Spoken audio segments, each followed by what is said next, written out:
appartiennent au prophète Mahomet. Ce genre-là, c'est l'ignorance, toujours, c'est l'ignorance et la mauvaise Oui, c'est interprétation. illogique quand même d'imaginer qu'un prophète ou que des hommes pieux ont appelé à brûler ou à décapiter des gens. Mais là, docteur, on va s'arrêter pour regarder ensemble ce reportage qui porte sur la conférence d'hier, la conférence islamique. Le Premier ministre Ibrahim Mahlab a inauguré hier la 24e conférence internationale du Haut Conseil pour les affaires islamiques, avec pour thème la grandeur de l'islam au siège du ministère des Waqf sous les parrainages du président Abdel Fattah el-Sisi, le pape Tawadros II, patriarche d'Alexandrie et de la prédication Saint-Marc, également le sous-secrétaire de l'Azhar Abbas Choumen et le moufti d'Égypte Shawqi Alem ont participé à cette conférence. Plus de détails avec ce commentaire. Danger périlleux de l'extrémisme qui commence à menacer le monde entier et ne cesse de s'infiltrer partout dans le monde, le président Abdel Fattah el-Sisi saisit chaque occasion, que ce soit à l'intérieur ou à l'extérieur du pays, pour appeler à combattre le terrorisme par un discours religieux renouvelé, soulignant que la résurgence du terrorisme nécessite une réaction bien réfléchie de la communauté internationale. Selon lui, cette réaction ne comporte pas seulement un volet militaire et sécuritaire, mais la dépasse pour englober une politique de développement économique, social et culturel, ajoutant que cela nécessite également un discours religieux renouvelé et expurgé d'idées fausses qui peuvent conduire certains à embrasser la violence pour imposer les idées. Il explique que la peur et le rejet de l'islam ailleurs sur la planète vient de l'islam lui-même. Le discours est l'ensemble des idées et des textes sanctifiés depuis des siècles au point... Docteur, bien entendu, la conférence a appelé à la rectification de l'image de l'islam, au fait de montrer sa vraie image. Mais je pense que ça devrait commencer à l'école. Il faut vraiment revoir l'enseignement de la religion dans les écoles. La religion est enseignée d'une manière, surtout la religion musulmane, à ne pas attirer les enfants. C'est du par cœur, sans vraiment comprendre l'essence de la religion. Et je pense que l'Azhar devrait avoir un rôle à jouer dans ça. Oui. Alors, on est toujours chargé, on est toujours responsable au début de la famille qui, au début, question des enfants, après à l'école, la famille avant l'école, la famille, et après il y a l'école, après c'est l'environnement, bien sûr l'environnement, ça c'est quelque chose incontrôlable, on ne peut pas contrôler, c'est l'État après. Et l'État, bien sûr, c'est l'image de l'État, c'est Al-Azhar, c'est l'établissement officiel, qu'est-ce qu'on dit là alors, le phare, c'est un phare de reconnaissance islamique qui reste depuis plus de 1000 ans et toujours ça ce qui montre toujours islam modéré ou la vraie image de l'islam.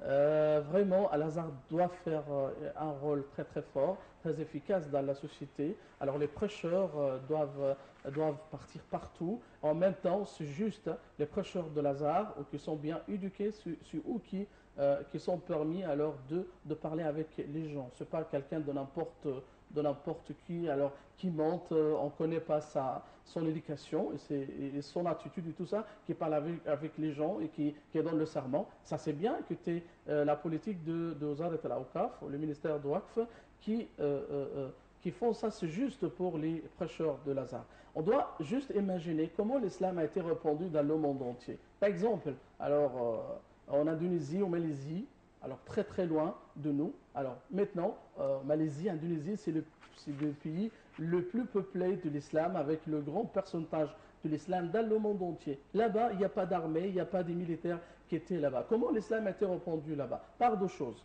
La prêche ou les prêcheurs et le commerce ou les commerçants. C'est juste la pratique quand les musulmans juste montrent leur pratique de leur religion et les principes de leur religion. Les gens sont étonnés par leur façon, par leur entité. Ils sont honnêtes, ils sont sincères, ils sont bien, ils sont souriants et comme ça. Ils ne trichent pas. Donc c'est ça juste, c'est ce qu'on a besoin juste de pratiquer la religion. Et pour ça, on dit toujours que l'islam c'est le traitement, la religion c'est la pratique. Et toujours, je donne des cours aux étrangers sur l'islam, et toujours ils me disent, alors, montrez-nous l'islam pratiquement. juste de parler sur l'islam, le principe de l'islam. On connaît qu'il y a des principes, mais c'est le plus important, c'est la pratique de l'islam avec les gens, ou le traitement, comment nous traiter avec les principes de l'islam. Ça, c'est quelque chose très, très important de montrer et de concentrer sur les nouvelles générations. Parce qu'on a un grand problème maintenant. Il y a des groupes, par exemple, avec l'extrémisme ou les idées extrémistes, tout ça, quand tu parles avec un jeune gamin alors, sur l'islam ou le principe de l'islam, alors il me dit pratiquement, alors regarde les musulmans, les frères musulmans, on regarde Daesh, regarde où ils disent qu'on représente l'islam et tout ça. Comment en croire que parce que c'est tout ça, est confondu. tout ça. Oui, c'est tout est confondu. Oui, très très confondu. Ça c'est très compliqué pour les aider. Et pour ça, alors on a un long chemin pour corriger et pour moderniser, corriger. Je pense que ça c'est le bon sens, le bon mot, c'est de corriger les mauvaises idées sur l'islam et les mauvaises interprétations.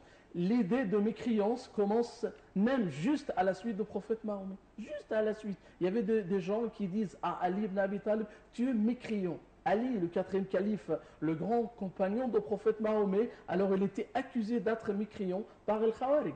Donc après, il a envoyé Abdullah ibn Abbas pour éduquer ces gens-là et pour leur corriger les idées. Il y avait 8000 de Khawarij. Il y a 4000 qui ont changé leurs idées et suivent Ibn Abbas. Il y a encore 4 qui restent stables, qui restent entêtés avec leurs idées de mécréance. Et après, ces gens-là, ceux qui restent sans le dialogue, ils ont tué Ali ibn Abi Talib à la fin. Et ça, c'était un événement très dramatique de l'islam. Donc aussi, maintenant, on a besoin d'un dialogue avec ces gens-là. Le dialogue est avec ceux qui peuvent être convaincus avec le dialogue et les autres, alors il n'y a que les façons qui sont convenantes avec ce genre-là, soit avec les armes, avec n'importe quoi, parce que alors il faut changer cette idée-là. Mais pour moderniser également le discours religieux, je crois qu'on doit commencer par les prêcheurs. Oui. Les prêcheurs actuels, on ne va pas dire la plupart, mais il y en a qui ne sont pas à la hauteur de prêcher, qui ne sont pas vraiment au courant de modernisation eux-mêmes, qui ne maîtrisent pas des langues étrangères, qui n'ont pas pouvoir s'adresser aux étrangers, qui eux-mêmes, ils ont quelquefois des idées confondues à propos de l'islam. Selon vous, comment peut-on combattre ces idées qui commencent dès le début avec les racines de la prêche de l'islam, peut-être au sein de l'Azhar ou dans des mosquées?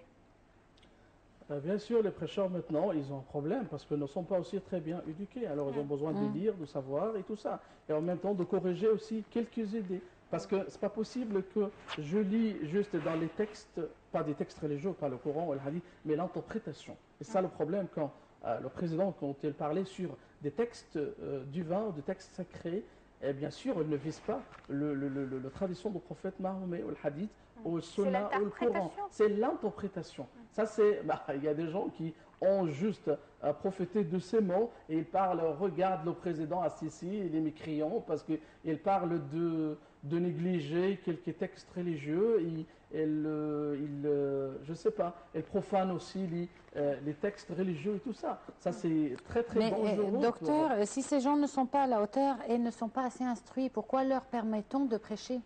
Qui? Les prêcheurs?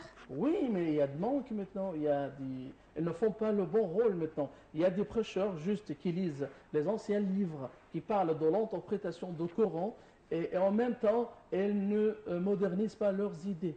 Alors, mais justement, docteur, ces gens-là, pourquoi leur donne-t-on accès aux mosquées? Pourquoi leur permettons de parler aux gens et de véhiculer de fausses idées, ou au moins des idées qui n'ont pas été corrigées?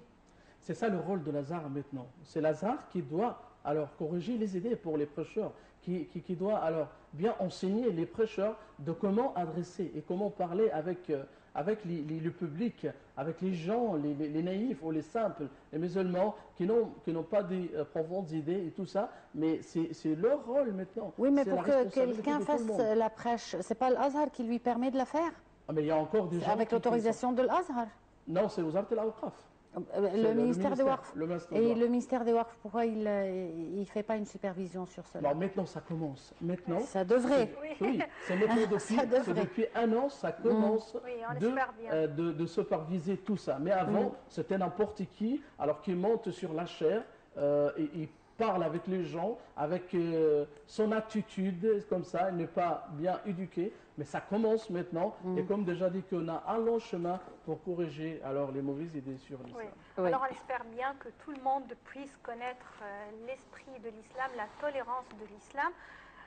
Et on tient à remercier notre invité pour aujourd'hui, Dr Ismail Hamid. Vous êtes écrivain historien, merci bien d'être parmi nous. Et je crois que c'est ainsi qu'on termine cette édition de Bonjour l'Égypte. Merci Mervyn. Merci à toi, merci docteur et merci de nous avoir suivis. Donc une fois de plus, en attendant d'avoir des prêcheurs à la hauteur, lisez le Coran.